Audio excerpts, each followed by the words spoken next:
Kemudian sistem istimbat NU ini ternyata melalui sebuah proses yang panjang. Dari mulai dulu, misalnya ulama-ulama kita itu sangat hati-hati. Saking hati-hatinya, seringkali banyak yang mauquf. Asal basul masail mauquf.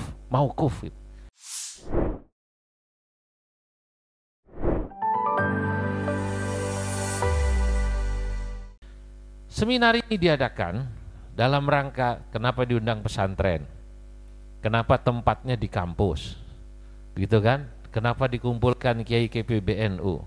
Dan ini supaya pemikiran-pemikiran yang akademik yang juga sudah dibahas di level nasional oleh ulama PBNU juga supaya bisa diserap sama ulama-ulama pesantren, pengurus NU atau pengurus ormas lain yang ada di tingkat cabang, Pak, supaya nyambung gitu. Wong di kampung ini masih ada yang sederhana pemikirannya. Kalau ada penghulu membatalkan pernikahan dini, itu kan masih ada kiai pesantren yang berpikir mana hadisnya yang melarang katanya pernikahan itu harus umur berapa sekarang, saya udah lupa tuh, ini Pak Kanwil masih ingat ya, 19 itu. Dulu soalnya ibu saya nikah umur 13 tahun 14 tahun, mbah saya juga segitu zaman dulu. Lah, ini masih banyak yang mengatakan itu ngarang-ngarang saja itu katanya. Itu orang Kementerian Agama neraka kabeh. Ini masih ada kiai yang begitu, masih ada. Yang mengatakan bahwa itu orang-orang KUA Kementerian Agama yang membatalkan atau menganggap nikahnya tidak sah, yang di bawah umur dosa semua. Padahal kita sudah bahas nikah di bawah umur, termasuk yang dilakukan teman-teman saya itu nikah siri, itu katanya yasihhu dinan wala yasihhu qadaan. Mana tadi itu teman saya yang nikah siri keluar gitu.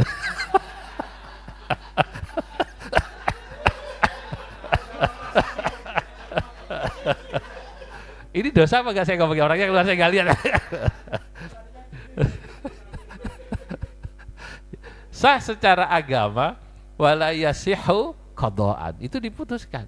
Nah, tapi ulama-ulama di pesantren itu masih belum nyambung begini.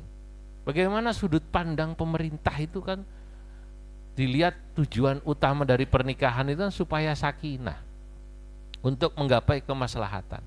Kenapa talak 3 jatuh 1? Kalau ada dari unsur pengadilan agama gitu kan ya. Nah itu. Ini masih belum paham. Bagaimana menyikapi kalau ada perbedaan pendapat antara NU dan Muhammadiyah? Ini tentang falak, karena beliau ahli falak ya Pak ya. Kita tahu bahwa yang namanya Muhammadiyah menganggap waktu subuh ini yang dipakai patokan oleh Kementerian Agama termasuk NU lebih cepat. Berapa menit Prof? 8 menit lah. Yang jawab kok NU dan Muhammadiyah yang jawab. Awalnya kan 20 menit ya Prof ya? Awalnya 20 menit. 12 apa 20 awalnya? Awalnya 20, lalu dimoderatkan jadi 8. Nah ini kalau menyikapi yang begini, nanti ada seminar falak katanya di sini kan. Nah ini menarik ini al-falak. Itu supaya ulama kita tahu. Loh ternyata kemudian saya menemukan ya ulama-ulama kita baik NU, Muhammadiyah, ya bahkan perseorangan termasuk MUI itu ketika berfatwa mereka punya manhaj istimbat yang hebat. Sekitar 3 tahun lalu di waktu COVID, saya menulis buku saya pertama, kitab saya pertama, saya beri judul Al-Fatwa wa ma la yanbaghi lil mutafaqqihi jahlu. Hadzal kitab yabhath wa yatanawal 'anit tatbiqatil usuliyah fil fatawa al-Indonesia min ulama'iha syakhsiyatan wa institusionaliyah. Nah ini kitab membahas tentang terapan teori-teori usul fikih yang digunakan oleh ulama Indonesia dalam berfatwa, baik ulama itu secara institusi seperti NU, Muhammadiyah, MUI, termasuk syakhsiatan baik secara pribadi. Seperti bagaimana Mbah Sahal, bagaimana Kiai Ma'ruf, bagaimana Kiai Masdar yang mengatakan al-hajju arafah itu ya, al-hajju ashhurum maklumat, saya tulis panjang dalam bahasa Arab kebetulan. Kitab ini sebenarnya awalnya adalah materi tambahan. Fil bidayah aslu hadzal kitab maddah idhafiyah, materi tambahan litta'limir rutini, untuk pengajian rutin saya, alal muwazzaf al-ma'dzuni syar'i, buat seluruh pegawai KUA, petugas KUA. Bil maktab di kantor Kanwil DKI. Di Kanwil DKI, KUA itu kan bahasa Arabnya al-muwazzaf al-ma'dzuni syar'i. Iya. Ya. Jadi kalau ditanya ini apa Pak Kanwil, hadza al-muwazzaf al-ma'dzuni syar'i. Ya. Itu maknanya KUA itu. Ya, apa pegawai apa namanya? KUA. Itu diskusi, pertanyaannya semua tentang istimbat, menarik itu.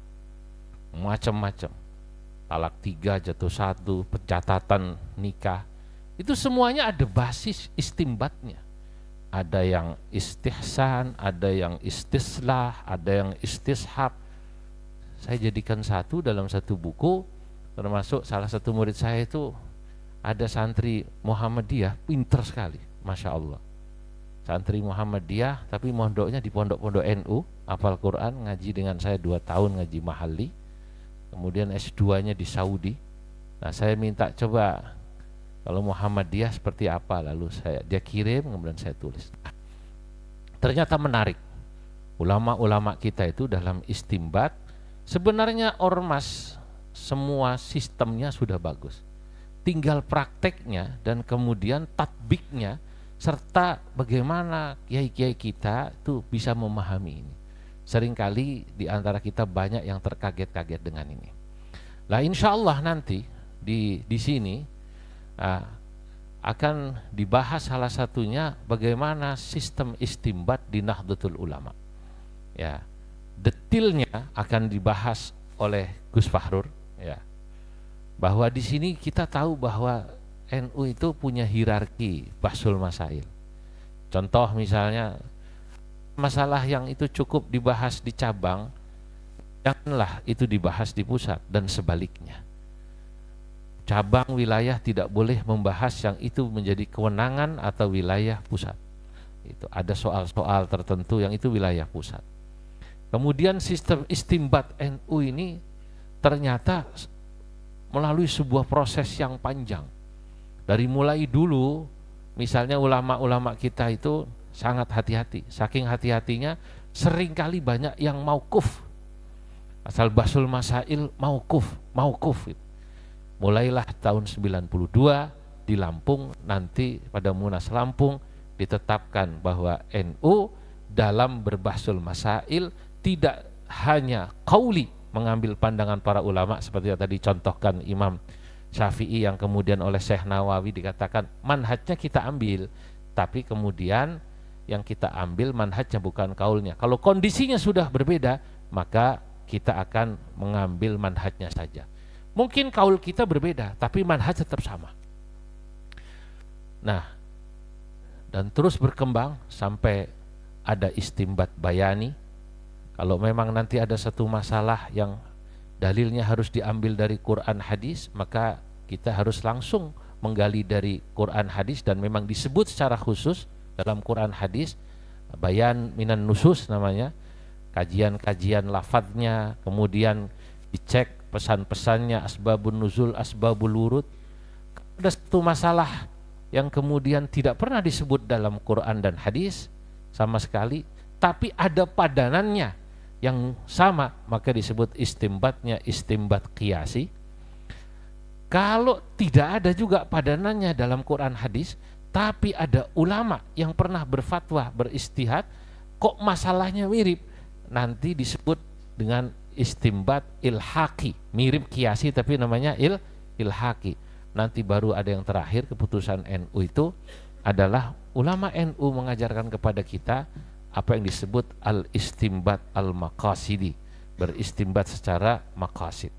Nah, sesungguhnya ini semua menunjukkan bahwa ada proses dinamisasi di kalangan ulama NU, ya, mereka itu tidak kaku. Nah, meminjam bahasanya Kiai Ma'ruf Amin, ulama NU itu sejak dulu kalau berfatwa, beristimbat, tawassutian, wa manhajian, wa tatawurian. Selalu tawassut, selalu bermanhaj, selalu dinamis. Kalau kita perhatikan, sebenarnya hampir semua keputusan NU itu menggambarkan itu semua, gak sembarangan. Contoh sederhana, misalnya fakhudh minal mithal, keputusan NU tentang penerimaan Pancasila sebagai asas tunggal, itu mempertimbangkan aspek politik. Di samping juga melihat ternyata kok begitu ditahqiq namanya. Dalam istimbat ada yang namanya tahqiqul manat. Ada tahqiqul manatil am, nanti ada namanya tahqiqul manatil khas. Kalau tahqiqul manatil am, ketika dalam sebuah komunitas yang sifatnya umum dilakukan analisa sosial, politik, budaya secara umum, maka itu disebut tahqiqul manatil am. Nanti ada satu soal yang sifatnya hanya pribadi-pribadi, itu tahqiqul manatnya khas.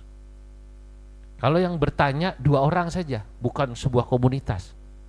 Misalnya Ki Fahmi nanya pada saya, pertanyaannya sama seperti Pak Rektor, Kiai saya boleh nggak kawin lagi? Nah, itu khas itu. Tahqiqul manatnya khas, karena ini pertanyaan pribadi sekali. Ya itu nggak bisa jadi fatwa umum. Pertama dicek dengan PNS bukan?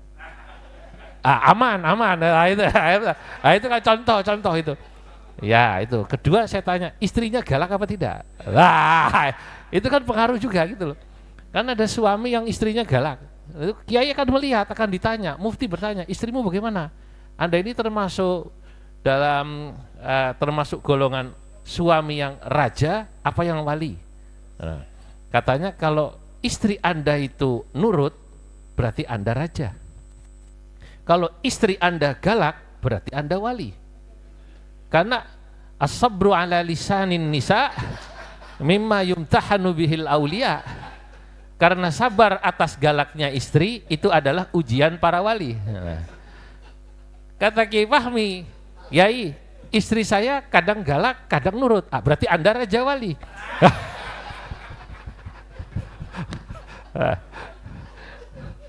Lah.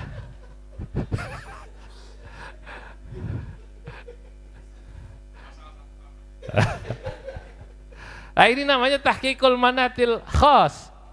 Mungkin ini tak bisa dipakai oleh Prof Makin, gitu loh. Ketika fatwa saya pada beliau boleh misalnya, belum tentu bisa di sana. Lah itu mufti harus paham betul.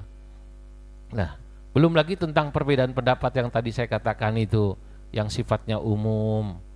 Ya, ulama harus bisa membedakan bahwa ini masalah apa namanya usul apa furu.